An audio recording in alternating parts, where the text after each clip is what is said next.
الحمد لمن قدر خيرا وخبالا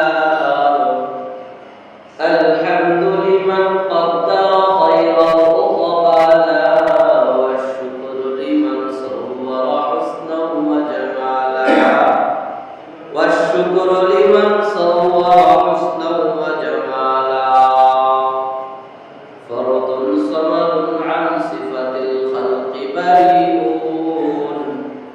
فرد صمد عن صفة الخلق بريء رب عزلي خلق الخلق كمالا رب عزلي خلق الخلق كمالا لا ضد ولا ند ولا حد لمولاه لا ضد ولا ند ولا حد لمولاه الآن كما كان ولم يلق زوالا الآن كما كان ولم يلق زوالا আল্লাহ রাসূল বিশ্বনবী রাহমাতাল লিল আলামিন বলেন আমি একদিন ঘুমিয়েছিলাম ঘুমের পরে স্বপ্ন জগতে দেখতেছি দুইজন লোক আমার কাছে আসলো দুইজন লোক আমার কাছে আসার পর আমাকে ঘুম থেকে জাগ্রত করলো আল্লাহ রাসূল স্বপ্নের কথা বলতেছেন যে দুইজন লোক আমার কাছে আসলো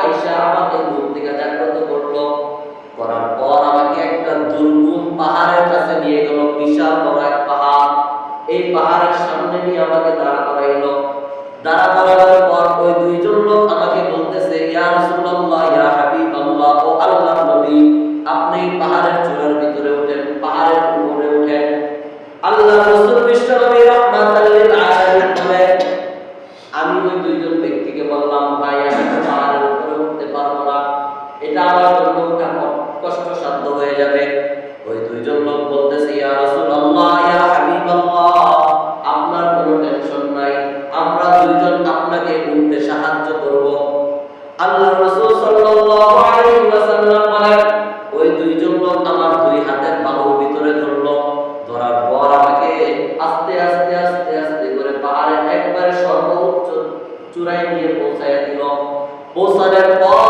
আমি কিছু আওয়াজ শুনতে পাইলাম বিকট আকারের কিছু আওয়াজ আল্লাহর রাসূল বিশ্বনবী রাহমাতাল লিল আলামিন বলেন আমি ওই দুইজন লোককে জিজ্ঞাসা করলাম ভাই এই আওয়াজগুলো কিসের ওই দুইজন লোক বলতেছে এই আওয়াজগুলো হলো জাহান্নামীদের চিৎকারের আওয়াজ আল্লাহর রাসূল বিশ্বনবী রাহমাতাল লিল আলামিন বলেন আমাকে আবার কিছু দূর সামনে নিয়ে যাওয়া হলো সামনে নিয়ে যাওয়ার পর আমি একদম লোকদেরকে দেখতে পাইলাম তাদের পাগুলো উপরে মাথাগুলো নিচে পাগুলো কোথায় উপরে মাথাগুলো নিচে আল্লাহর রাসূল সাল্লাল্লাহু আলাইহি ওয়াসাল্লাম বলেন আমি ওই দুইজন লোককে জিজ্ঞাসা করলাম ভাই এদের অবস্থাগুলো এরকম কেন ওই দুইজন লোক আমাকে এই প্রশ্নের উত্তর দিল ইয়া রাসূলুল্লাহ ইয়া হাবিবাল্লাহ এই লোকদের অবস্থা এই কারণে এরকম তারা রমজান মাসে ইফতারের আগেই রোজাকে শেষ করে দিত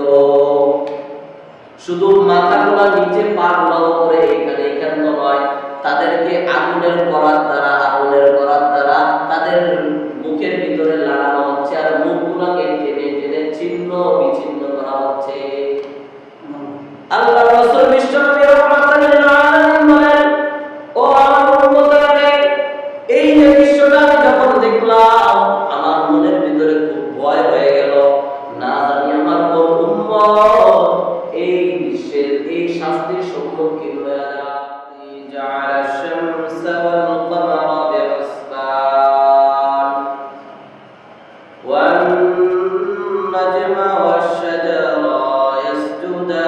يسجدان وفضل زمانا على زمان كما فضل مكانا على مكان وإنسانا على إنسان ونشهد أن لا إله إلا الله وحده لا شريك له لا ضد له ولا ند له ولا مثيل له ونشهد أن سيدنا وسندنا وحبيبنا وحبيب ربنا وطبيبنا وطبيب قلوبنا ومولانا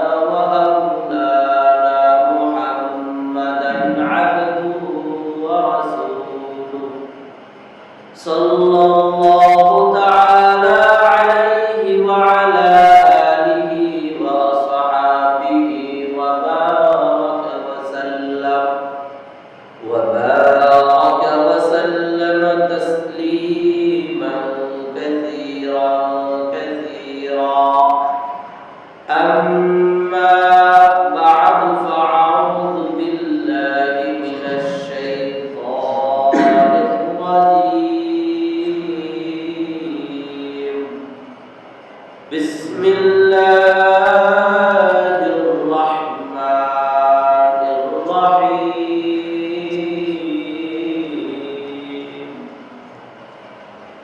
يا أيها الذين آمنوا كتب عليكم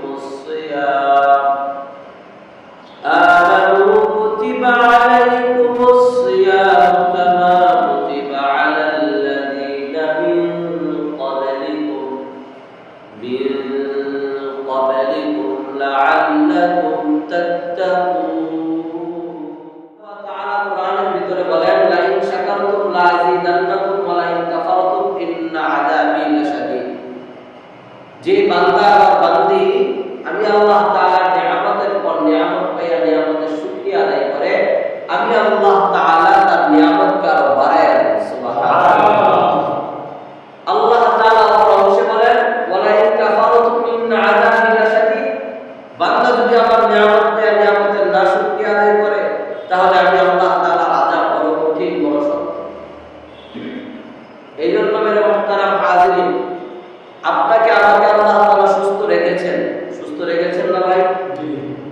একটু চোখটা বন্ধ করে কল্পনা করেন, আপনার মতন আমার মতন হাজারো লোক আজকে হসপিটালের বেডের ভিতরে শোয়ার অবস্থায় আছে কি আছে না?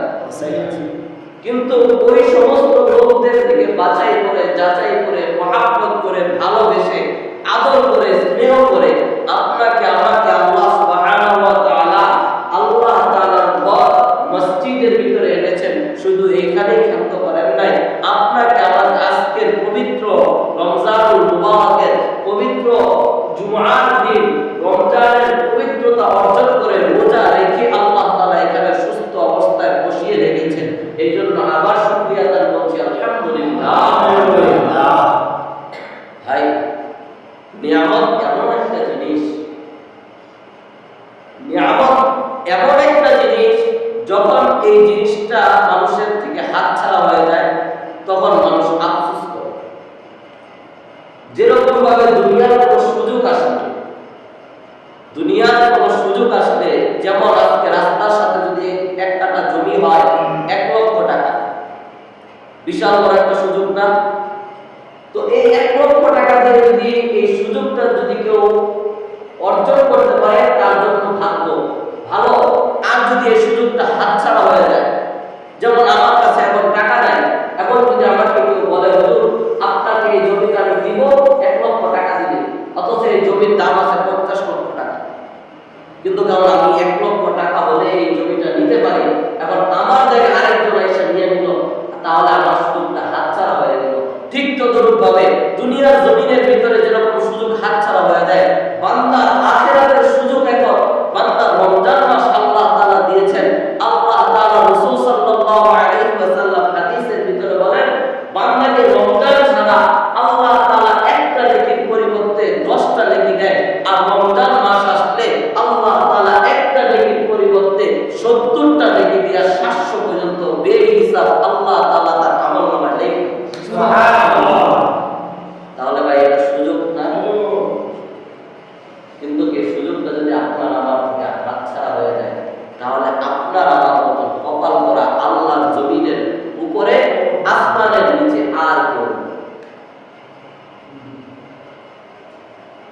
বিশ্বনবী রাহমাতুল লিল আলামিন বলেন, যে বান্দাকে একটা নেকি 700 পর্যন্ত কি করেন না, একটা নেকিকে 700 পর্যন্ত কি দেন না, কি করেন যে 700 ওভার হয়ে গেলে আল্লাহ তাআলা হাদিসে কুদসির ভিতরে বলেন, আজকে সকালে হাদিসটা মুতাআলা করতেছিলাম, আল্লাহ রাসূল সাল্লাল্লাহু আলাইহি ওয়াসাল্লামের ভাষ্য হাদিসে কুদসির ভিতরে আসছে, আল্লাহ তাআলা স্বয়ং নিজে বলতেছেন যে বান্দাকে আমি শুধু 700 পর্যন্ত দিয়া ক্ষান্ত রাখি না, কারণ রোজাটা হলো আমি আল্লাহ তাআলার জন্য, আর এই রোজার প্রতিদান আমি আল্লাহ তাআলা বান্দাকে নিজ হাতে দান করব, নিজ হাতে দান করব। সুবহানাল্লাহ।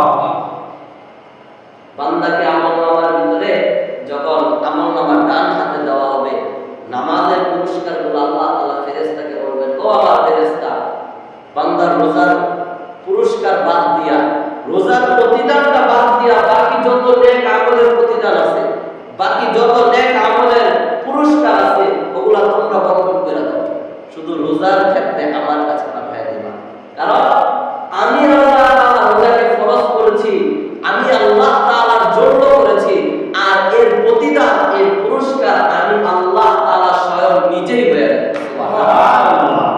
তাহলে রোজা কি রাখবো না ভাঙবো? রমজান মাস আসছে ভাই, রোজা কি রাখবো না ভাঙবো?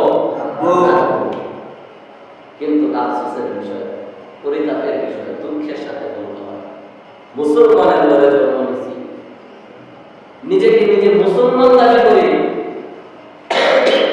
নিজেকে নিজে শেষ নবীজির উম্মত দাবি করি, কিন্তু দুঃখের বিষয় হলো এখনো দেখেন সমাজের ভিতরে অনেক সন্তান আছে রোজা রাখে, প্রাপ্তবয়স্ক বালে কিন্তু রোজা রাখে না, পিতা মাতাও কিছু বলে না, আত্মীয় স্বজনও কিছু বলে না, সমাজের মাঝখান থেকে মুরব্বীরাও কিছু বলে না। কারণ একটাই কথা, আমি বলতে যাবো তার বাপ মা বলে না, আমি বলবো না, আর আমি বললেও তার বাপ মা বলবে আপনার সমস্যা কোথায়, আমার ছেলে আমি বুঝি। কথা বলেন ঠিক কিনা? কিন্তু ভাই কথা এখানে না, কথা হলো আল্লাহ রাসূলের হাদিসের দিকে। যে ব্যক্তিটা রোজা রাখে না ওই ব্যক্তির পরিণাম কি হবে আল্লাহ রাসূল হাদিসের ভিতরে বলেন। আল্লাহ রাসূল বিশ্বনবী রাহমাতাল লিল আলামিন বলেন, আমি একদিন ঘুমিয়েছিলাম, ঘুমের পরে স্বপ্নে জগতে দেখতেছি দুইজন লোক আমার কাছে আসলো, দুইজন লোক আমার কাছে আসার পর আমাকে ঘুম থেকে জাগ্রত করলো। আল্লাহ রাসূল স্বপ্নের কথা বলতেছেন যে দুইজন লোক আমার কাছে আসলো, আয়েশা আমাকে ঘুম থেকে জাগ্রত করলো, করার পর আমাকে একটা দুর্গম পাহাড়ের কাছে নিয়ে গেল, বিশাল বড় এক পাহাড়, এই পাহাড়ের সামনে নিয়ে আমাকে দাঁড়া করাইলো। দাঁড়া করানোর পর ওই দুইজন লোক আমাকে বলতেছে, ইয়া রাসূলুল্লাহ, ইয়া হাবিবাল্লাহ, ও আল্লাহর নবী, আপনি পাহাড়ের চূড়ার ভিতরে ওঠেন, পাহাড়ের উপরে ওঠেন। আল্লাহ রাসূল বিশ্বনবী রাহমাতাল লিল আলামিন বলেন, আমি ওই দুইজন ব্যক্তিকে বললাম, ভাই আমি তো পাহাড়ের উপরে উঠতে পারবো না, এটা আমার জন্য ওঠা কষ্টসাধ্য হয়ে যাবে।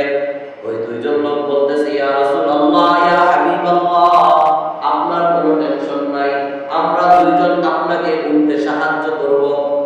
আল্লাহ রাসূল সাল্লাল্লাহু আলাইহি ওয়াসাল্লাম বলেন, ওই দুইজন লোক আমার দুই হাতের বাহুর ভিতরে ধরলো, ধরার পর আমাকে আস্তে আস্তে আস্তে আস্তে করে পাহাড়ের একবারে সর্বোচ্চ চূড়ায় নিয়ে পৌঁছায় দিল।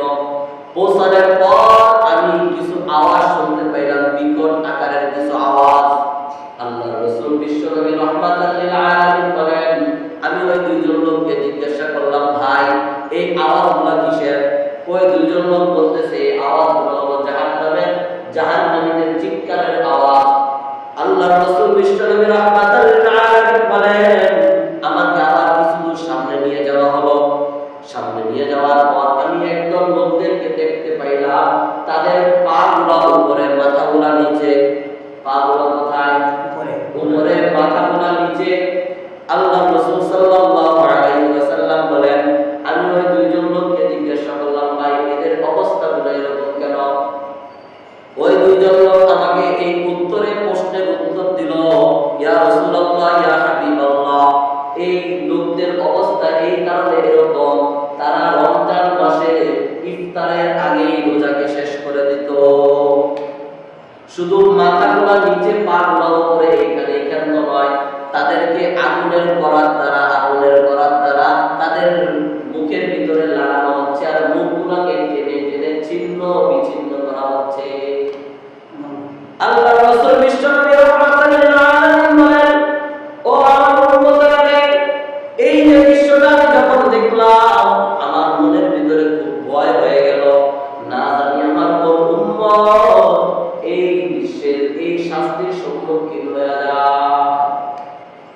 অতএব এই হাদিসের ভাষ্য দ্বারা এতটুকু বুঝে আসে যে হাসরের ময়দানে, কাল কিয়ামতের ময়দানে যখন জান্নাতীরা জান্নাতে চলে যাবে, জাহান্নামীরা জাহান্নামে চলে যাবে, রোজা যারা রাখে নাই, ইফতারের আগে যারা রোজা ভেঙে ফেলেছে, তাদেরকে আল্লাহ তাআলা পাগুলো উপরে দিয়ে মাথা নিচে দিয়ে জাহান্নামের করাত দিয়ে তাদের গালগুলোকে ছিন্ন বিচ্ছিন্ন করতে থাকে। তো ভাই বুঝেন কতটুকু শাস্তি। এমনি স্বাভাবিকভাবে পা উপরে থাকলে মাথা নিচে থাকলে খবর হয়ে যায়, কিন্তু কাল কিয়ামতের ময়দান, হাসরের মাঠ পাড়ি দিয়ে জাহান্নামে যখন যাবে, তখন জাহান্নামের আগুনের আযাব তো আছে, সাথে সাথে এই আযাবটাও আসবে।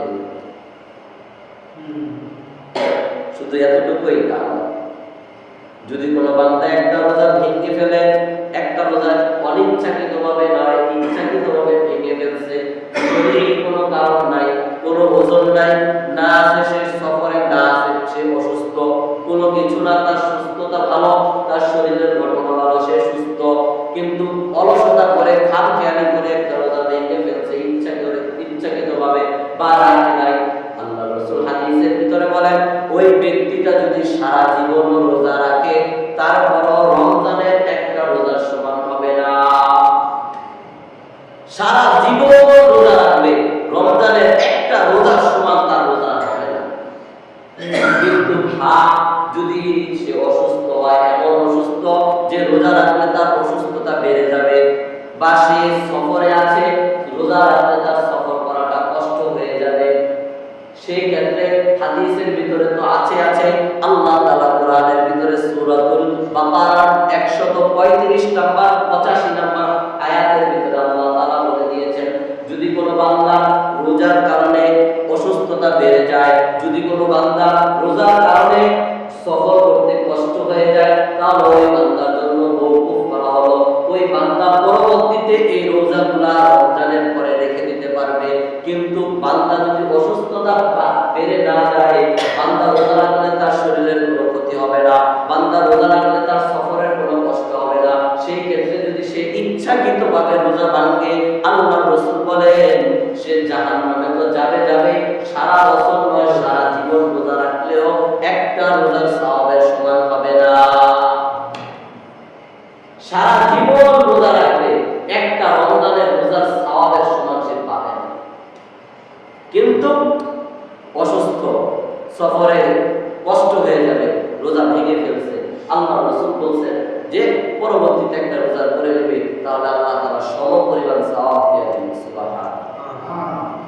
এই জন্য ভাই মেরে মুহতারাম হাজিরিন, রোজা ভাঙা যাবে না, যতই কষ্ট হোক রোজা ভাঙা যাবে না। আমরা অনেকে মনে করি আজকে সেহরি খেতে পারি নাই, রোজা রাখবো না। ভাই, সেহরির সাথে রোজার কোনো সম্পর্ক নেই। হ্যাঁ, আবার আছে, কারণ সেহরিটা হলো সুন্নাত, আল্লাহ রাসূল খেয়েছেন, উম্মতদেরকে খেতে বলেছেন, কারণ এটার ভিতরে বরকত রয়েছে।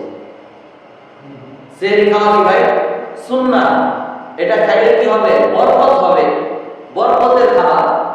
কিন্তু আপনার রোজার কারণে সেহরি খান নাই, কিন্তু আজকে রোজা রাখবেন না, তা হবে। রোজা রাখাটা ফরজ, সেহরি খাওয়াটা সুন্নাত।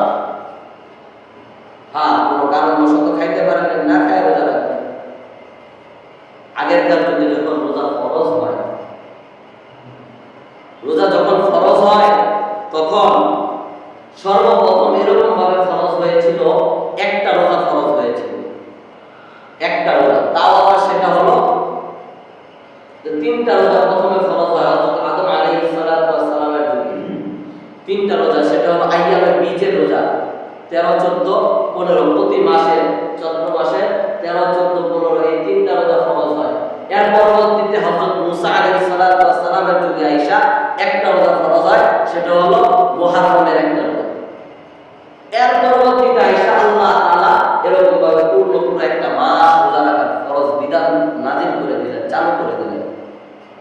তো যখন নাযিল করলেন, চালু করলেন, তো পুরোপুরি ভাবে ভাইয়া বলে নাই কখন থেকে কখন রাখবে, কিভাবে রাখবে। শুধু এতটুকুই আয়াত নাযিল হয়েছে সূরাতুল বাকারা 183 নম্বর আয়াত। আল্লাহ তাআলা বলেন, ইয়া আইয়ুহাল্লাযীনা আমানু কুতিবা আলাইকুমুস সিয়াম কামা কুতিবা আলাল লাযীনা মিন ক্বাবলিকুম লাআল্লাকুম তাত্তাকুন। হে ঈমানদার বান্দারা, তোমরা রোজা রাখো, তোমাদের উপর রোজাকে ফরজ করা হয়েছে যেরকম ভাবে তোমাদের পূর্ববর্তীর উপরে রোজাকে ফরজ করা হয়েছে। যদি রোজা রাখো তাহলে কি হবে? তোমাদের তাকওয়া অর্জন হবে, তোমরা মুত্তাকি হতে পারবে। বাস এই পর্যন্ত। এর পরবর্তীতে আয়াত আরো কয়েকটা নাযিল হয়েছে, কিন্তু এতটুকু হওয়ার পরই ক্ষেত্র। আর সাহাবায়ে কেরাম রোজা রাখছে, ইফতার কখন করবে আল্লাহ রাসূল শুধু এতটুকুই বলে দিয়েছে যে ইফতার তখনই করবে যখন মাগরিবের সন্ধ্যা হয়ে যাবে, অর্থাৎ দিন শেষ, রাত্র শুরু হয়ে যাবে। কিন্তু পূর্বের যুগে সাহাবায়ে কেরামের যুগে আল্লাহ রাসূলের এরকম একটা বিধান ছিল, যদি ওই সময় ইফতার না করা হয় তাহলে না খেয়ে আবার তখন থেকে রোজা শুরু হয়ে যাবে, আর কিছু খেতে পারবে না। আমরা তো রাত্রে ইফতারের পরে আরো অনেক কিছু খেতে পারি, সেহরি করতে পারি, এশারের পরে তারাবির পরে ভাত খেতে পারি, আরো চা, এরপরে পান, আরো অনেক কিছু খেতে পারি। কিন্তু তখনকার যুগে এরকম ছিল না। তখনকার যুগে সীমিত একটা সময় ছিল, এই সময়টা অতিবাহিত হওয়া মাত্রই আবার আরেকটা রোজা শুরু হয়ে যাবে। তো এরকম এক কিশোর সাহাবী আল্লাহ রাসূলের কাছে আয়েশা বলতেছে, ইয়া রাসূলুল্লাহ, সারাদিন রোজা রাখলাম, খেতে কামারে কাজ করলাম, ইফতারের সময় যে বসছি ক্লান্ত শরীর, ঘুমাই গেছে, এখন ওইটা দেখি রোজা আরেকটা ফরজ হয়ে গেছে। তখন এই ক্ষেত্রে কি আল্লাহ থেকে একটু বইলা শিথিল করা যায় না? সাহাবীর কথা শুনে আল্লাহ রাসূল চুপচাপ বসে আছে, যে আল্লাহ তাআলা ওই আসবে, সাহাবায়ে কেরাম আমার উম্মতের জন্য শিথিল হয়ে যাবে। তো পরবর্তীতে আল্লাহ তাআলা সূরাতুল বাকারার 83 নম্বর 83 পরে 84 85 দুইটা আয়াত একসাথে নাযিল করলেন। দুইটা আয়াত আল্লাহ তাআলা একসাথে নাযিল করে বুঝিয়ে দিলেন, বলে দিলেন যে তোমরা রোজা সেহরির পর থেকে, অর্থাৎ সুবহে সাদিকের পর থেকে মাগরিবের আযানের আগ পর্যন্ত, ওয়াক্ত পর্যন্ত তোমরা এতটুকু সময় পানাহার থেকে বিরত থাকবে, স্ত্রীর সহবাস থেকে মিলন থেকে বিরত থাকবে, যত ধরনের গুনাহের কাজ আছে সমস্ত গুনাহের কাজ থেকে বিরত থাকবে। যদি থাকতে পারো এবং ইফতার করতে পারো, ইফতারকে সামনে নিয়ে আমি মাবুদের দরবারে, মালিকের দরবারে দুইখানা হাত উঠাইয়া যদি 2 ফোঁটা চোখের পানি ফেলে বলতে পারো, আল্লাহ সারাটা দিন রোজা রেখেছি আপনার জন্য, শুধু আর কাউকে দেখানোর জন্য না, আপনার সন্তুষ্টি অর্জনের জন্য, আপনি আমার জিন্দেগীর গুনাহকে মাফ করে দেন। আল্লাহ তাআলা বলেন, আমি 3 ব্যক্তির দোয়া কবুল করি। এর ভিতর এক ব্যক্তি হলো যে ব্যক্তি ইফতারের সময় বসে আমি আল্লাহর কাছে দোয়া করে আর ওই দোয়াকে আমি ফিরে দিতে লজ্জা বোধ করি এবং তাকে সমস্ত গুনাহ মাফ করে। সুবহানাল্লাহ। এটা তো ইফতারের দোয়া। রোজা যে রাখতেছি, রোজার বদৌলতে আল্লাহ তাআলার হাত থেকে আমরা কি নিব? দুনিয়াতে আল্লাহ তাআলা কিছু পুরস্কার দিয়ে দিয়েছে, যে পুরস্কারটা অন্য কোনো উম্মতকে আল্লাহ তাআলা দেন নাই। এর ভিতরে 1 নাম্বার পুরস্কার হলো, আমরা যে সারাদিন রোজা রাখি, রোজা রাখার পর দুপুরবেলা পাকস্থলী শুকনা থাকার কারণে, খালি থাকার কারণে যে একটা দুর্গন্ধ বের হয় মুখ থেকে, বের হয় না ভাই? যে একটা দুর্গন্ধ বের হয়, আল্লাহ তাআলা হাদিসে কুদসির ভিতরে বলেন যে ওই রোজাদারের এই মুখের দুর্গন্ধটা হলো আমার কাছে মিশকে আম্বরের চেয়েও বেশি। সুবহানাল্লাহ। মিশকে আম্বর খুব দামি একটা। এই আতরটা জান্নাতে যারা জান্নাতি হবে তাদেরকে আল্লাহ তাআলা এই আতরের থেকেও আল্লাহ তাআলার কাছে সবচেয়ে বেশি প্রিয় রোজাদারের মুখের দুর্গন্ধ। এইজন্য ভাই, এই উম্মতকে আল্লাহ তাআলা অনেক মহব্বত করে ভালোবাসে। এই উম্মতকে যেই সব অফার দিয়েছে অন্য কোন উম্মতকে এইসব অফার দেয় না। অন্য কোন উম্মতের কোনো অফার পায় নাই। এইজন্য মেরে মুহতারাম হাজিরিন, রোজা আমরা যতদিন বেঁচে থাকবো, আল্লাহ তাআলা যতদিন হায়াত বাঁচিয়ে রাখেন, হায়াত রেখেছেন, শরীরে যতদিন সুস্থতার বল থাকবে ইনশাআল্লাহ ততদিন আমরা রোজা ভাঙবো না, এই প্রতিজ্ঞা করতে পারি তো ইনশাআল্লাহ। এবং যারা রোজা রাখে না তাদেরকে আমরা ওই যে হাদিসটা বলেছিলাম আল্লাহ রাসূল স্বপ্নে যদি কি কি দেখেছিলেন ওই হাদিসটা যদি মনে থাকে তাদেরকে শোনাবো, তাদেরকে বলবো এবং এই লাভগুলা রোজা রাখলে কি লাভ হবে এইসব কথাগুলো তাদেরকে আমরা জানিয়ে দিব, তাদেরকে বুঝাবো যে ভাই রোজা রাখো। 11টা মাস তো খাওয়া দাওয়া করি, একটা মাস নাই করলাম, আর ভাই না করলাম কোথা থেকে, কয়েকটা সময় না করলাম। এমনও দুনিয়ার দার আছে যারা রাত্রে খাওয়া দাওয়া করলে পরের দিন রাত্রে যায় খাওয়া দাওয়া করে, সারাদিন খাওয়ার সময় পায় না। আসলে এরকম ভাই, এরকম দেখবেন আপনারও হঠাৎ হয় যে এই রাত্রে খেয়েছিলেন, সকালে নাস্তা করতে পারেন নাই, দুপুরও ভাত খান নাই, একবারে সন্ধ্যার সময় যায় ভাত খেয়েছি। হয় না ভাই এরকম অনেক সময় কাজের ব্যস্ততার কারণে? তাহলে একটা মাস একটু কষ্ট করলে কি হয়? এই জন্য ভাই তাদেরকে বুঝাবো যারা রোজা রাখে না, আর নিজের পরিবারের ভিতরে যদি এরকম কেউ থাকে তাদেরকে রোজা রাখার জন্য উদ্বুদ্ধ করবো, আগ্রহ তাদের ভিতরে পয়দা করবো, শাস্তির কথা বলবো, পুরস্কারের কথা বলবো। দুনিয়ার মানুষ এরকম একটা মানুষ, আল্লাহ তাআলা এরকম একটা লোভ লালসা দিয়ে পাঠিয়েছেন, তাদেরকে শাস্তির কথা বললেও কাজ করে, পুরস্কারের কথা লাভের কথা বললেও কাজ করে। এই জন্য এরকম তারা হাজির সামনে রমজান আরো যেগুলো রোজা আছে, আল্লাহ তাআলা আমাদের সবাইকে রোজার হক আদায় করে এবং সামনে যে তারাবিগুলো আছে, তারাবি আমরা একটা দিনও মিস করব না। আল্লাহ রাসূল তারাবির ব্যাপারে বলেছেন যে এক একটা তারাবির সিজদায় আল্লাহ তাআলা ১৫০০ নেকি দান করেন। কয় হাজার? ১৫০০ নেকি। একটা না, ১৫০০ এক একটা তারাবির সিজদায়, একটা সিজদা দিবেন ১৫০০ নেকি। অর্থাৎ 2 রাকাত তারাবির ভিতরে, 2 রাকাত নামাজের ভিতরে কয়টা সিজদা হয়? 4টা সিজদা। 4টা সিজদা হয় না? প্রথম রাকাতে 2টা, দ্বিতীয় রাকাতে 2টা, মানে 4 সিজদাতে আপনি ১৫০০ করে কয় হাজার পাইতেছেন? ৬০০০ নেকি পাইতেছেন। আর এই ৬০০০ কে ৭০০ দিয়ে গুণ দেন, সুবহানাল্লাহ। ৬০০০ কে ৭০০ দিয়ে গুণ দেন, ভাই জান্নাত হিসাব করে দিবেন। আউল ফাউল ভাবে দিবেন কেন? আমাদের এক ওলামায়ে কেরাম আছে, মুফতি নজরুল ইসলাম কাসিম হিসাব, উনি বলেন জান্নাত পাই টু পাই হিসাব বুঝে দিবেন, পাই টু পাই হিসাব। তো এই জন্য মেরে মুহতারাম হাজিরিন, নেকির আগ্রহ বাড়ানো, আমলের ইস্তেহা বাড়ানো। কোরআন শরীফ তেলাওয়াত করতে পারেন না, সূরা ইখলাস 3বার করে পাঠ করেন, এক খতম কোরআন, এক খতমে 70টা গুণ দেন, এক খতমে 700টা গুণ দেন, দেখবেন সওয়াবের পাল্লা খালি ভারী হইতে থাকে। রমজান মাস